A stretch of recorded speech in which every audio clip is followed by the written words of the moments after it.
Hey guys, Omni here. Welcome back for episode 6 of Ahsoka. Last episode was phenomenal. There was so much to dig into. I only scratched the surface on the initial reaction itself, even into the breakdown and the Easter eggs and thematic stuff that we got from the new Rockstars reaction after the fact. That was a few days later because I was still a little under the weather, when I recorded the reaction. That was actually like the right at the beginning of the stark decline. But I'm doing a lot better this week. Maybe if you haven't checked out that reaction to the breakdown with the Easter eggs and all that stuff, there was a lot to unpack there that I didn't quite get to kind of dive into in the main video last week. So if you haven't checked that out, go check it out. But there was a lot to unpack with that one. But it was a fun episode. Beautifully done.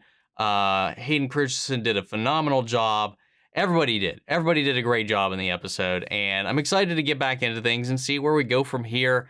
Ahsoka is in the belly of the beast, flying off to who knows where to chase after Sabine and theoretically Ezra, so we'll see what happens there as well. And I'm just kind of wondering, because we know Thrawn's coming. We know we get to see Thrawn. He's in the trailer.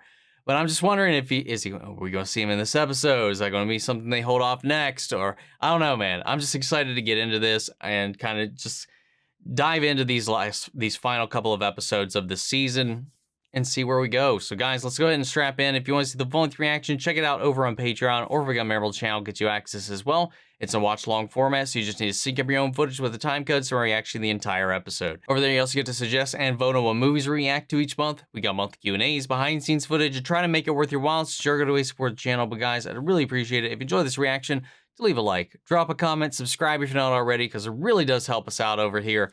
With that all said and down the way, let's go ahead and hop into episode 6. Here we go. Yo.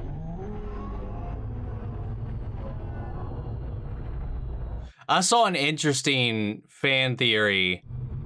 Like, what if these were the Purrgil that Grogu saw as he and Mando were hyperspacing around, and he was like, and we just saw them off in the distance? That would be kind of cool. I remember them from the stories you would tell us when we were younglings back at the temple. I still have those stories in my archive memory. Would you like to hear one? I wouldn't mind.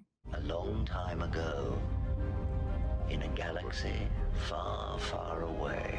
No. Far,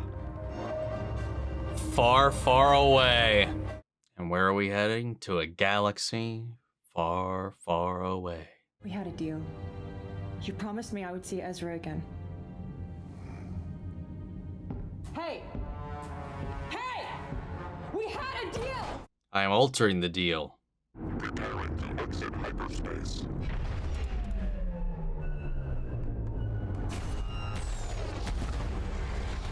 Yo.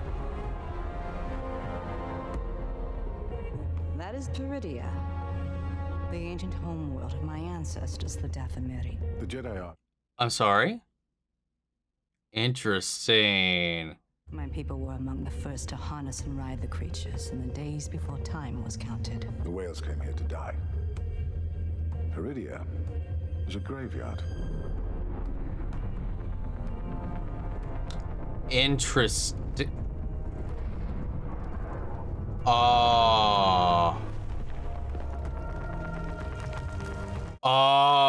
Is that what the ring is?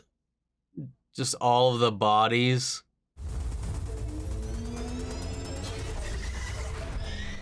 Alright, looks like we're heading down.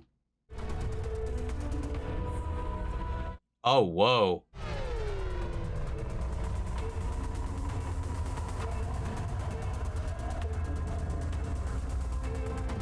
Dude.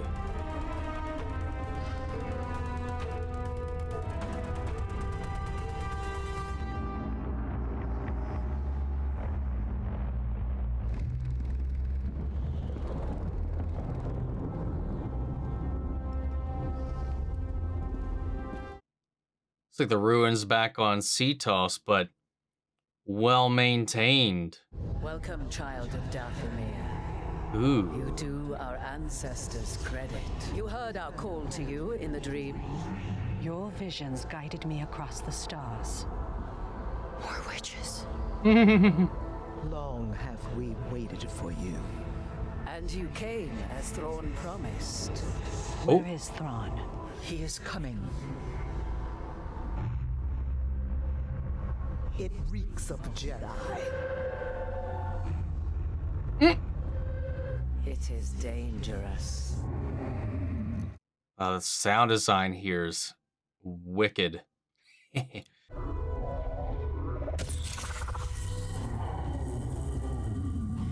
Their magic's also red. Very similar spire-like structure to some things we've seen before. She also said that the Dathomiri didn't construct the ruins that were on Cetos. When I was a bit older than you are now, I watched everything I knew burn as you get older. Look at history. You realize it's all inevitable. Fall of the Jedi, rise of the Empire. It repeats again and again and again. And isn't it our turn now? Won't our alliance with Thrawn finally bring us into power? That sort of power is fleeting. What I seek is the beginning. So I may finally bring this cycle to an end. And that beginning is here.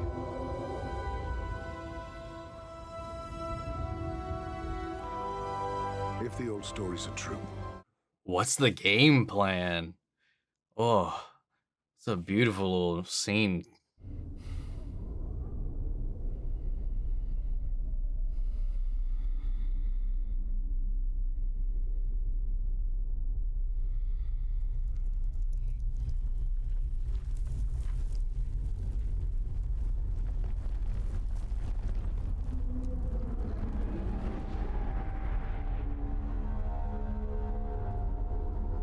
Fresh pot of whales? Oh no.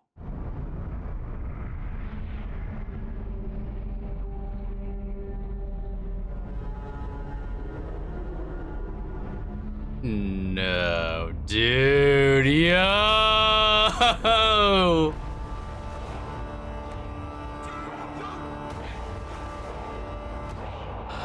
Yo!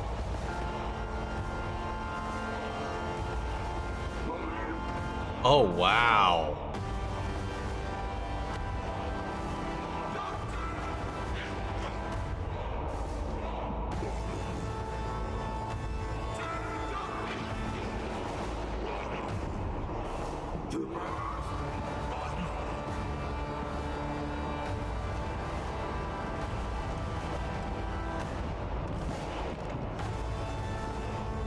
Dude, here he is. Great mothers, I salute you. Soon we shall all escape this exile thanks to the efforts of Morgan and Elsbeth. They have brought a prisoner. You never spoke of this. we did not see it. It is a loose thread. The prisoner is Sabine Wren. Now there's a familiar name. You're quite right. She'd be of great use to us. Dude, I love the derelict nature of his troopers and his ship and all of it. I understand it is you I have to thank for my escape from exile. Where's Ezra? How that singular focus will reshape our galaxy. Just answer the question. No need for hostility. I'm aware of your agreement with Baylan Skoll, and I intend to honor it. You shall have provisions, amounts, and our latest intel on Bridges' whereabouts. Oh. So that's it. You He survived, but he's been like slumming it in the wilds here. You should know, though, that once my starship departs, you'll be stranded here forever. It's also quite possible that your friend is dead. If you survived, I'm sure he's doing just fine. You've gambled the fate of your galaxy on that belief. You wouldn't understand. Perhaps not. I'd rather not waste any more time. Be warned.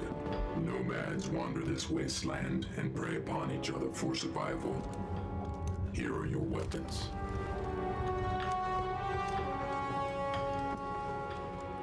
Die well. You may follow her at your own pace. Yes, Grand Admiral. I thought you were to honor your agreement. Sabine Wren will have the opportunity of finding Ezra Bridger. Just as promised. And if she does, you and your master will destroy them both. If anybody's gonna find Ezra, it would be somebody he'd want to find him. Oh! Great.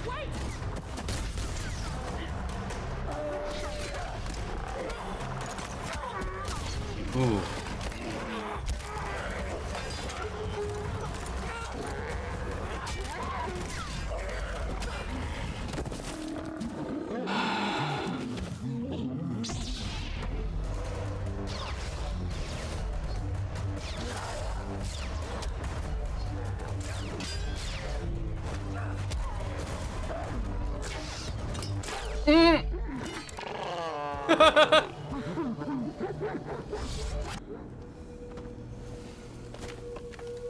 God damn, lost her mount and her tracker. All you got left is the use of the Force. Or go, Ezra!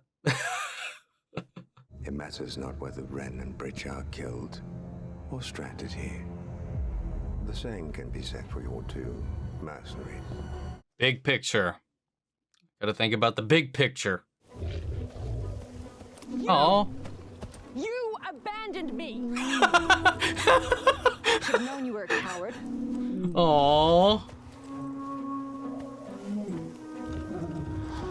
No. Oh, little trot. No, come on. Can you blame it? Trot, trot, trot, trot, trot. You got something? Mm-hmm.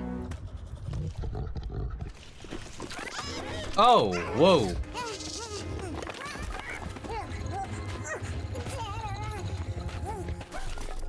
Oh. Okay, yeah, that trick's over.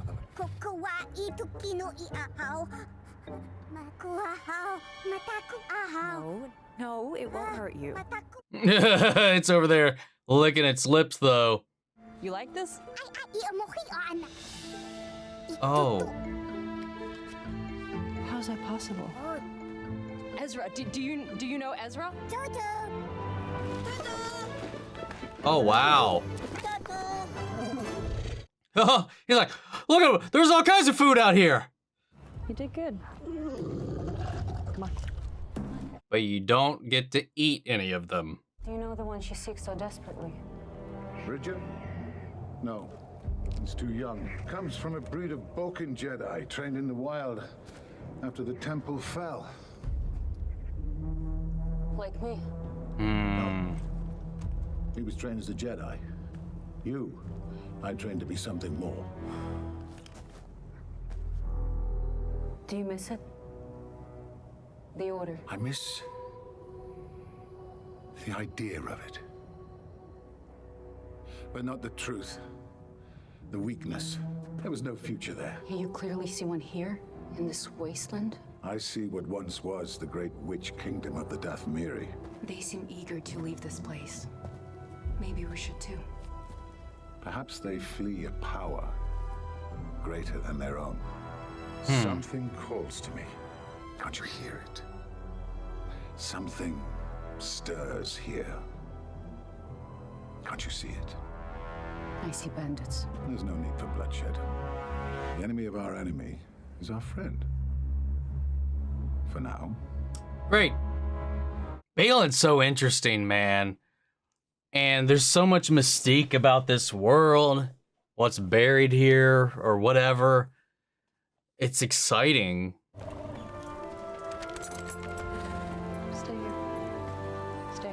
And don't eat anyone.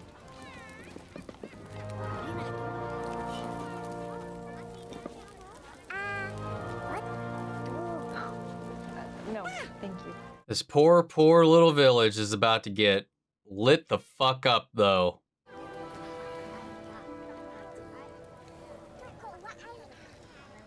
I knew I could count on you. Yo!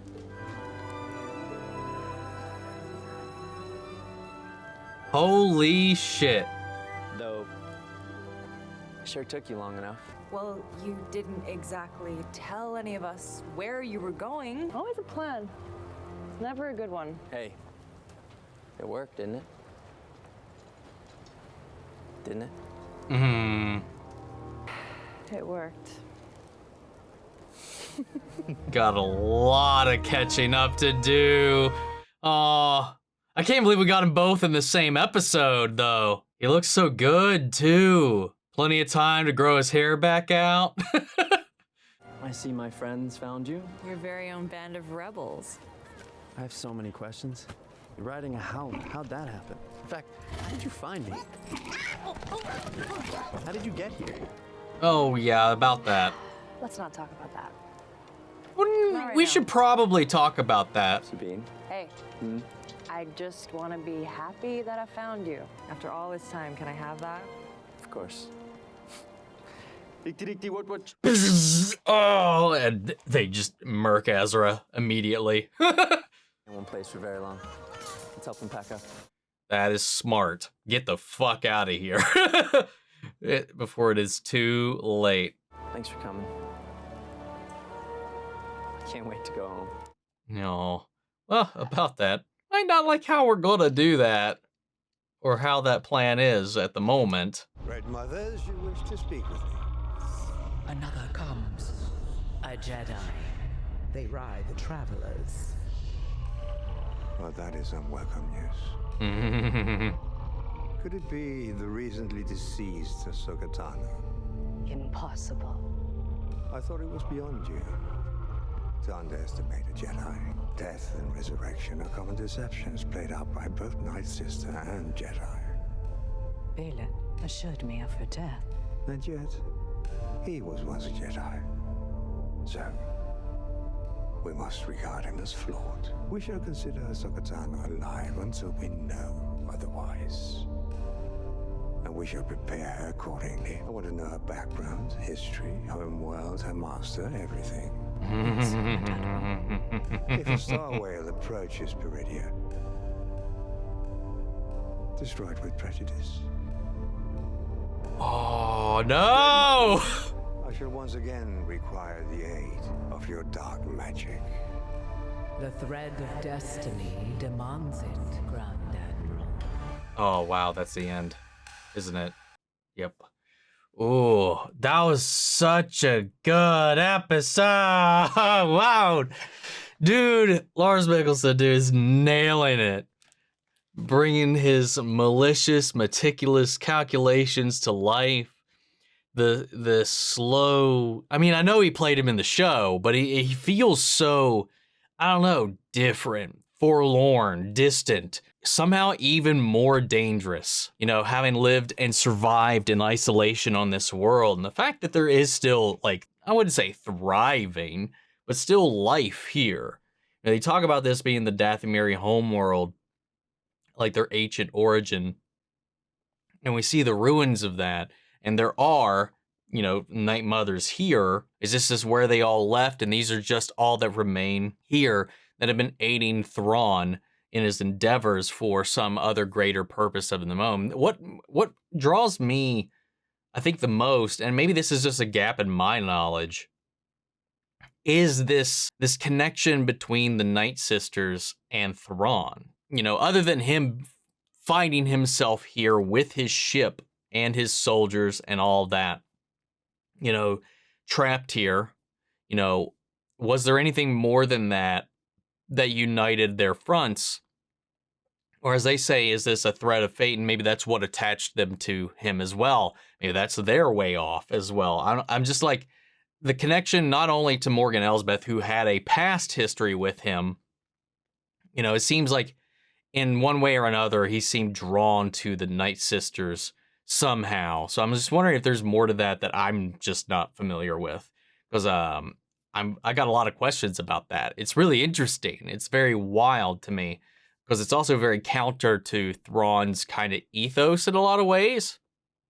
But it's neat, and I love the way that that they've designed his troop around. Like, you could tell they've been trapped here for a long time. Just looking at their armor, the way they've retrofitted, the way there's like elements of the red wrapped into it, with the Dathomiri here helping them as well. And then this kind of kind of Roman element to some of the gold plating, the uses to patch up their trooper armor, and even to his lieutenant, his commander, whoever, whatever, the one that sticks out, the one that's actually got like a gold humanoid face over their broken stormtrooper helmet. Like, the whole aesthetic, the music, the vibe here is just so, at the same time, ancient, but also, I don't know, it has this Roman kind of imperial, because that's kind of the whole point there, vibe to it all. And I love the way it's just melded together so well. It just stands out. It feels, and just as well as his ship, which looks just as we left it too, from the markings to the damage when the Purrgil encased the ship and brought it with them. Them trying to patch it together again with some seeming like gold patchwork all over the hull and all of that. Like, it's just like seeing like the way they've cobbled together. And of course, he said, we've lost many in our days here. He's pragmatic. That's his whole thing, is stratagem and pragmatism. He's not going to overextend resources when escape is right there. So that's more important. If he manages to kill Sabine while also finding Ezra Bridger, great. If not a huge deal. Theoretically, they're trapped here anyway. The odds of them getting out are minimal enough that he's content getting the hell out of here. But like, this constant changing in the way things are going, and these gaps in the Night Sister vision is interesting as well, because they didn't seem to question Baylan's connections at all. They didn't anticipate Sabine coming at all, and they did not anticipate Ahsoka surviving at all, or coming here either. So there's these things that are just throwing off these plans, just showing that, just like Jedi foresight, Night Sister foresight is just as flawed. There's no superior way to view and anticipate the Force, as the Force is also a living and changing thing. Its own fate and future is also ever evolving and changing. Yoda even said, like, the what we see is like just kind of a living interpretation of a possibility. That's not a guarantee. That's why these visions are dangerous. Foresight is dangerous. And we're seeing some elements of that here. And then not just with these Night Sisters and the ruins that are here, we have these nomadic kind of crustacean people who are living, having their own little civilization, keeping up and moving, because there's raiders here, bandits, whatever you want to call the ones on the outside that Sabine initially ran into, that now Baylan has.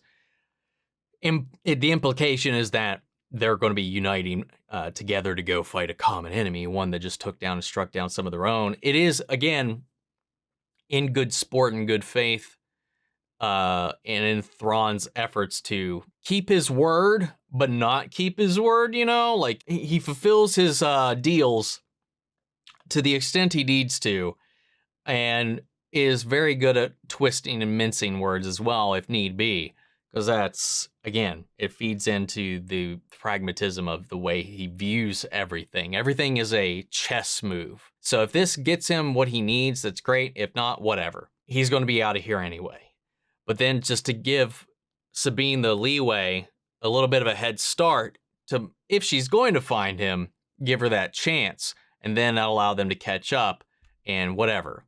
But I'm wondering if that's how much that's going to bite them in the butt here, Sabine specifically, because she's probably also not, she probably knows Ezra doesn't want to hear that, of all things, she made a deal with Thrawn. to go out and find him, like based on his last known whereabouts, and she was able to stumble her way to him, knowing full well that, at least probably, I would hope that Ezra would know, or even she's probably has to have a guess, but she just wants to linger in this moment and this win of finding Ezra finally after all of these years, to not taint that with the truth right now. And I think that's going to leave them caught unawares sooner or later once he comes up, because they did mention at the end of this too, they was like, all right, we need to pick up and start getting ready to move to our next spot, but will it be fast enough? Or are they going to be found out before they're able to get away? And now she's brought ruin and danger to this little society he's been protecting, you know, carving these little like rebellion medals out, making his own little like squadron out of this found family of his that have taken him in. I don't know where this is going to go from this point onward, but all these things are going to unify towards the end of this. Like, is she going to give his saber back? How rusty is he in this time? You know, what's going to happen, you know, when Baylan and Shin show up and they have to throw down? You know, are they going to share the lightsaber? What's going to happen? I'm excited to see how that all unfurls. And then this, you know, Ahsoka and Huyang are coming in the Purrgil, and Thrawn's like, now that he knows that that's happening, he's like, all right, if any of those space whales get anywhere near here, I don't care. Destroy those things. And the fact that this is like the end of like a trajectory for star whales to come to die, like an elephant graveyard of sorts, but for space whales, they come here and their corpses litter this planet. And it's not what I thought this was going to be when we got here. And maybe that's part of the whole folklore he was talking about. We don't necessarily know some of the tales that they heard, but the witches of Dathomir and Peridea seem to be all kind of part of it. Again, Baylan is such a fascinating character, and it's just like Ray Stevenson's performance again. And I've talked about this before. Like, it just saddens me that he's giving so much, and he exudes so much, you know, time, wisdom, experience. There's a whole story that can be read just on his performance alone in these solemn, sometimes wordless, unspoken moments. What happened to the Jedi, like many, set him on a course for something altogether different. It was like, if the folk tales or my visions or this calling have ever told me anything, there's something here, maybe that the Dathomiri fear that led them to leave it behind and go off into the galaxy, but something here is calling to me, something he can use for a lasting change, because he believes that Thrawn might be the spark, but like everything else, it's a fleeting one. It's one that's still a cog in this never-ending cycle that he said that he's gleaned when he goes and he's all aged and he's looked back upon history and just sees that the same shit keeps happening. Rise of empires, falls of empires, rise of republics, falls of the republics. You know, these things that just keep happening. There's no sustainable future for any of it. And that's what he seeks. Stability, something that won't falter, something that won't break. He wants to break the wheel, so to speak. And something here is calling to him, and I'm just very curious what that is. And also, it's just interesting to see a different side of this, too, because, you know, Shin is very much so curious. She's asking questions, you know, and he's open. He's honest. He's telling her exactly how he feels about certain things. You know, do you miss the order? And he's like, I miss the idea of it. And, you know, did you know this, Ezra Bridger? No, he was too young. So like many, you know, he's one of the few that were trained after the fact, after the fall of the order. And she was like, oh, like me. Like, there was a kinship there that kind of boiled out of that, because she's probably also, because of this lifestyle, led a very solitary life. You know, it's very interesting. It's like, for just a moment, there was like a kinship just in that shared experience. And he was quick to snuff that out, because no, not like you. He was trained to be a Jedi. You were trained to be something more. You know, he stripped down what he believes to be the elements of the Jedi code and order that made it weak, made it susceptible for what led it to its decline and fall and decimation. And he's trying to, you know, in a way, train that out. what he passes on, you know, coming back to the whole legacy thing, will not be one of death and destruction. He wants something that'll last and create. And he's trying to do something different here. These are at least the senses that we can glean from the conversations, the way he reacts in response to the way that she's also trying to feel this out. And it's just really interesting to see their dynamic. I would really love more of it, you know, and maybe we'll get some of that like in, who knows, maybe Tales of the Jedi season 2, 3, something like that, where we actually meet them, you know, how they meet and all this stuff, or maybe in like an animated thing later, or maybe in the comics or books, because I don't think we'll get an in-depth dive into their backstory or all of that in these final 2 episodes. And unfortunately, because of what happened with Ray Stevenson, he won't be there to fill in this performance. So I can only assume, I mean, I don't know. They wouldn't have known ahead of time when planning this out, but, you know, I don't know what the roadmap was meant to be for Baylan, but I would imagine that he doesn't obtain his goals in this. So, like, I don't know. I don't know what they'd do with that. I don't know how much will be left open at the end of this for exploration later, but I don't know. They're 2 characters that are very philosophically interesting, because it's not the Sith, it's not the Jedi. They're just Force users, much like the Night Sisters, who have kind of got their own vision in the way, still kind of the antithesis of one another there between the 2, but they're very much on their own trajectory, and I'd love to see where that goes. And I don't know, man. This is a really, really strong episode, and Lars Mikkelson is killing it at bringing this character to life, and just the airy way he speaks, just it's so, I don't know, tense. And Eman Esfandi, you know, in just these brief moments, I don't know, just in his mannerisms, very much gave me that Ezra feeling, you know, in that reunion. Like, it was soft, it was playful, but it wasn't like overly indulgent, because part of it is still somewhat feels like a fantasy. But at the same time, they're still like bopping into each other a little bit like siblings, you know, trying not to let the emotions get the best of them and enjoy the moment. But like, he looks great. Seeing the time, you know, shown on his face, and, you know, having his hair filled out, and it's just, it's great, dude. We're finally seeing him. And he's not just that little hollow projector. He's not a memory. He's not a painting on the wall. He's right there. It's almost kind of surreal. I think maybe because I really just didn't expect to get that now so soon in the season. I thought that we'd hold that off to the very end. And, you know, part of me wondered if we would even find Ezra this season, because they've talked about Ahsoka potentially being, you know, multiple seasons, you know, that might not end with a season 1. You know, this wasn't a planned limited series from the jump like some of the other shows. I don't know. Part of me was just like, I didn't think we'd get them both in the same episode. I still thought Ezra would be the one we'd hang on to for a while, which makes me wonder what these final 2 episodes are going to impart. But I think I've talked enough at this point, guys, so I'm going to pass it off to you all. What do you all think of this episode? What do you think about all the little details that were revealed here? What are your thoughts, your theories, your speculations on where this is going to go at this point? Sound off the comments. Let me know your thoughts down below. We'll carry on the conversation after the video. Hope you enjoyed the reaction. If it did, leave a like, drop a comment, subscribe if you're not already, and remember, if you want to see the full length reaction, check it out over on Patreon, or if you become a member of the channel, get you access as well. And speaking of, before we go, I want to shout out our channel legends: Manny, Cher, Ryan, Karen, York, Coruscant, Margaret, Grace, Melita, Rubber, Anguiano, Jeffrey, Hale, M. Sephiroth, Jake and Trail, Eric Official, and Amy Becca. Thank you guys so much for your continued support. But that's it for this video, guys. I'll see you all in the next one. But until then, may the Force be with you always. Take care, everybody.